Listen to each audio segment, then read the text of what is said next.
कहानी, ईश्वर हमें दुख क्यों देता है। एक बार एक आदमी ईश्वर से बहुत नाराज था। वो रोज प्रार्थना करता, ध्यान करता, मंदिर जाता, लेकिन उसकी जिंदगी में सुख कम, दुख ज्यादा था। एक दिन उसने आसमान की ओर देखकर चीखते हुए कहा, हे ईश्वर, तुझे क्या मजा आता है मुझे दुख देकर। अगर तू सच में करुणामय है, दयालु है, तो ये सब क्यों। रात को उस आदमी ने सपना देखा। वो एक सुंदर बगीचे में खड़ा था और सामने एक प्रकाश की आकृति धीरे धीरे उसके पास आई। वो कोई और नहीं, स्वयं ईश्वर था। ईश्वर मुस्कुराया और बोला, तुम मुझसे पूछते हो कि मैं तुम्हें दुख क्यों देता हूँ। नहीं, मैंने कभी तुम्हें दुख नहीं दिया। मैं तो केवल संभावनाएं देता हूँ। दुख तुम्हारी अपेक्षाओं से पैदा होता है। वो आदमी चकित था। क्या मतलब, दुख हमारी अपेक्षा से आता है।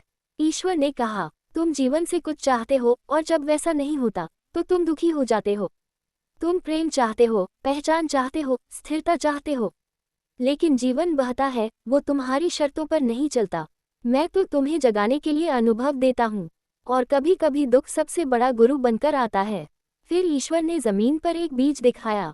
देखो इस बीज को, क्या तुम इसे दुख कहोगे जब इसे मिट्टी में गाड़ा जाएगा, अंधेरे में रखा जाएगा, पानी से भीगा जाएगा? नहीं, ये तो उसका रूपांतरण है। दुख उसी रूपांतरण की प्रक्रिया है जो तुम्हें तोड़ता है, ताकि तुम खुद को फिर से खोज सको। फिर ईश्वर हंस पड़ा, अगर मैं तुम्हें सिर्फ सुख देता तो तुम कभी नहीं जागते। सुख सुलाता है, दुख जगाता है, और मैं चाहता हूँ कि तुम जागो, क्योंकि जब तुम जागते हो तभी तुम मुझे पाते हो। हमारी कहानी अच्छी लगे तो लाइक और चैनल को सब्सक्राइब और कमेंट करना न भूलें। धन्यवाद।